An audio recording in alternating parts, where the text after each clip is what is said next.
Today I'm making a Jamaican rice and peas. Well, actually it's not rice and peas, it's actually a rice and beans. And it's one of those dishes that sounds a little fancy, but once you make it, you find out it's actually really easy. It's got a ton of flavor, it goes with almost everything, and it's one of those recipes that makes dinner feel a little bit more complete. For the full ingredient list, check the description box below, but enough talking, let's get cooking. So first, let's look at the pot that we're going to make the rice and peas in. This is a 12-inch saute pan. It's got like a high rim on it so it can hold some liquid and hold some volume. And it's also got a tight fitting lid. Anytime I make rice in a pot that has like a venting hole, I like to plug up the hole. So what I'll do is I'll take this little piece of aluminum foil and I'll wrap it up and twist it up and just take it and just plug it inside that hole just so a little less steam escapes. Some's probably gonna get out, but I think the venting hole really doesn't work when you wanna like steam rice. So we're gonna use a mixture of some coconut milk.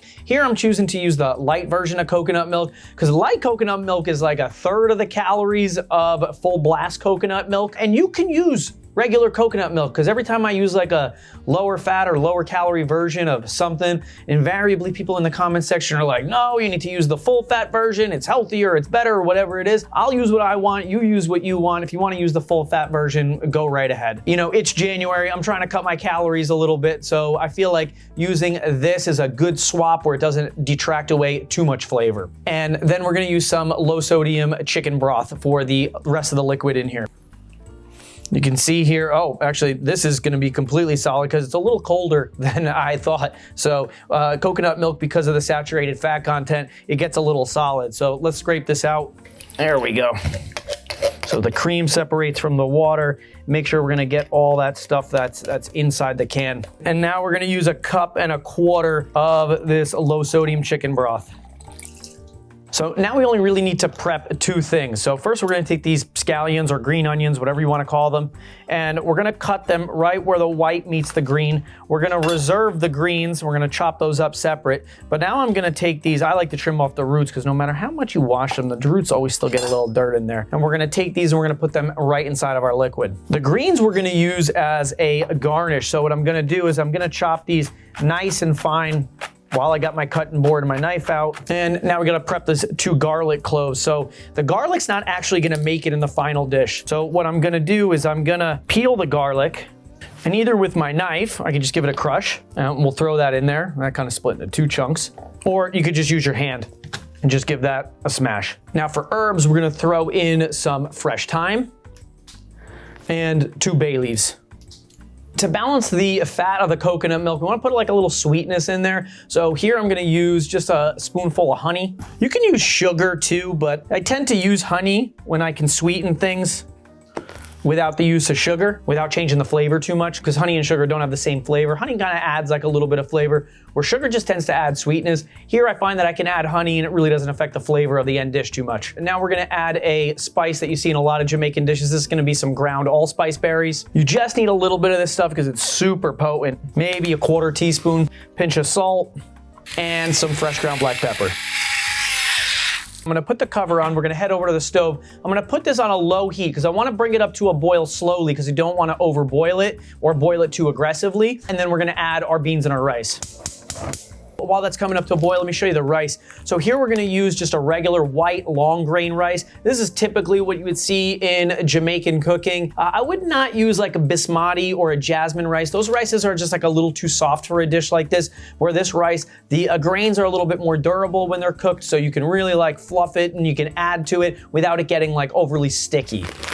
So we're gonna take 1.5 cups of this rice and we're gonna give it a rinse before we cook it. I don't always rinse my rice. In fact, I've made videos about rinsing rice versus not rinsing it. I don't think it needs to happen all the time, but for a dish like this, and especially using this rice, I'm gonna give it like just a quick rinse. I don't want the end dish to become overly sticky or gummy, and I want like really nice separation in between the rice grains.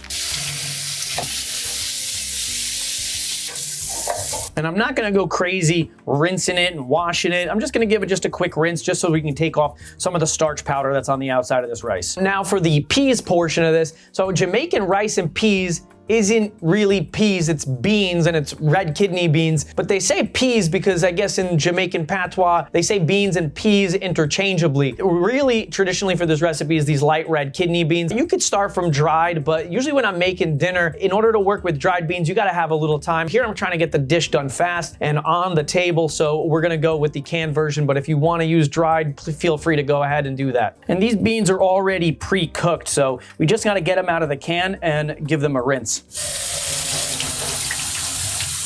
You can see all that solid coconut cream or coconut, whatever it's called, is now liquid and it's mixed in because it's been heated up a little bit. But I'm just gonna give this just a little bit of a mix just to get all the ingredients incorporated. And now I'm gonna simmer this on low for about 5 minutes just to concentrate the flavors a little bit. And while we're doing that, all the flavors of the things in here are being released into the liquid. So this has been simmering for about 5 minutes. It's reduced down a little bit. You can see how the level of liquid has come down a little bit. So now what we're gonna do is we're gonna add our rinsed rice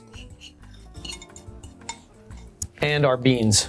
I like to be careful when I'm mixing the beans in that I don't break them up too much because they are already cooked and soft and a little broken. And some beans invariably they're gonna break, but we don't wanna break more than we need to. Now what I'm gonna do is I'm gonna put the lid on 15 minutes with the lid on with the heat. Then we're gonna shut the heat off for about 10 minutes. There's one ingredient that I leave out of here, and that's a scotch bonnet pepper that you traditionally see in this Jamaican rice and peas. I can't handle heat really well and I don't really need that flavor, so I just leave the ingredient out. But if you wanted to make the traditional one, just right at the end right here, take a whole scotch bonnet pepper or habanero pepper and just place it right in there. Don't cut it because I think that would make it super duper spicy and way too spicy for most people, but you would just take the pepper and put it in there. But again, my digestive system cannot handle it. You always do what's right for your own digestive system.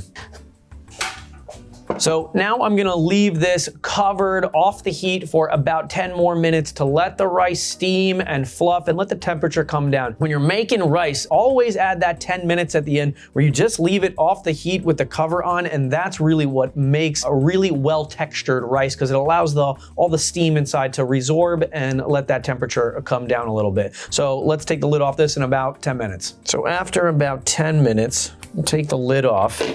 And now we're gonna fish out a bunch of ingredients because they've already lended the flavor, but they don't go in the final dish. So first, let's take out this scallion. Here we got the 2 bay leaves right on top. And you'll notice a lot of like these solid ingredients will kind of like work their way to the top. The thyme, and if a couple leaves fall in, that's totally fine. I just like to make sure that I take out the stems. And any of the chunks of garlic, even though I don't think that these should be wasted. So I'm actually gonna pull these out because I like to eat these little cooked garlic cloves. I can never get enough garlic. And this is something that I rarely do, is actually take the garlic out of stuff. But once the flavors are in there, it should be good. So now I'll take my fork and I'll just give the rice a nice little fluff. And I'm trying to like break up the clumps of rice without breaking up too many of the beans, because rice has that tendency to clump. But once you give it a nice fluff with a fork, that's gonna get all that nice separation in between the rice. So now let's take some of those scallion greens that we cut up before and garnish them on top. And now look at this Jamaican rice and peas. This looks so good. I can't wait to try it. So let's get a nice big scoop of this rice. And now look how delicious and amazing this looks. And it was just the effort of like almost making rice plus just like a little bit. This looks and smells so good. And if you have some extra scallion greens, you can sprinkle those right on top. I like to do one more thing. When I serve this, slice off like a little piece of lime and squeeze that right on top, a little fresh lime juice, because there's no acid in here. This little lime juice will really make the flavors pop. And now let's make sure on our bite we get a little bit of everything, so we get some of the beans. I absolutely love beans. The rice, scallions. This is gonna be an epic bite. That was so good. It's homey, just like rice, but it's got that little extra flavor, that little extra, especially with the beans. Beans make everything so hearty. Beans can take like something ordinary like rice and really make it like something substantial and hearty, and I absolutely love that. This is so good. And you know, this is a dish that is just like rice, but it's just a little extra and it's just what dinner needs. And this would be amazing next to any protein, any vegetable, or maybe you're a vegetarian and you just want to eat it just like this. The only swap I would make is swap out the chicken stock for some veggie stock. This is so good. If you like this video, hit the like button, drop me a comment, let me know what you thought about the video. If you make the recipe, let me know how it came out. And if you haven't subscribed to my channel, subscribe to my channel, get the notification bell on. And if you're into rice and beans, then you don't want to make this one, check out my yellow rice and beans. That's an awesome recipe too. It's really easy, super delicious. I will see you there. Thanks.